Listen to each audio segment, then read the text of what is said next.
Canada Telugu సాహితీ సదస్సు 2025 దిగ్విజయంగా సాగింది. ఆన్లైన్ వేదికగా జరిగిన ఈ మహత్తర కార్యక్రమంలో కెనడా, అమెరికాల నుంచి 50 మందికి పైగా వక్తలు పాల్గొని సాహిత్య అంశాలపై ప్రసంగించారు. కవితలు, కథలు, ప్రసంగాల రూపంలో తమ ప్రతిభని ప్రదర్శించారు. ఈ సదస్సుతో అమెరికా, కెనడా రచయితల మధ్య పరిచయాలు, సత్సంబంధాలు పెరిగి ఉత్తర అమెరికా తెలుగు సాహిత్యం మరింత బలపడింది. జీవన సాఫల్య పురస్కారాలు శ్రీ దగ్గుబాటి శ్రీరామమూర్తి, దగ్గుబాటి అజంతాకు అందించారు. కెనడా రచయితల కథల సంకలన ఆవిష్కరణ ప్రత్యేక ఆకర్షణగా నిలిచింది.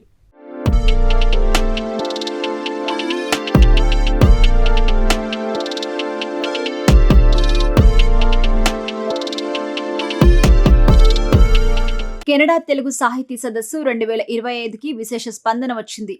2021లో ప్రారంభమైన తెలుగు తల్లి కెనడా తెలుగు జాతీయ సాహితీ సదస్సులు 2 ఏళ్లకొకసారి సాగుతూ మూడోసారి ఈ ఏడాది డిసెంబర్ 13, 14 తేదీల్లో ఆన్లైన్ వేదికగా ఘనంగా నిర్వహించబడ్డాయి. తెలుగు సాహిత్య ప్రపంచానికి అతిరథులైన doctor Vanguri Chittenraju, doctor Rani Sadasivamurthy, doctor Elchuri Muralidhararao, doctor CH Susheelamma, doctor Oleti Parvateesam వంటి ప్రముఖులు ముఖ్య అతిథులుగా హాజరై సదస్సుకు వన్నె తెచ్చారు. ఈ సందర్భంగా జీవన సాఫల్య పురస్కారాలు శ్రీ దగ్గుబాటి శ్రీరామమూర్తి, దగ్గుబాటి అజంతకి ప్రదానం చేయటం విశేషం.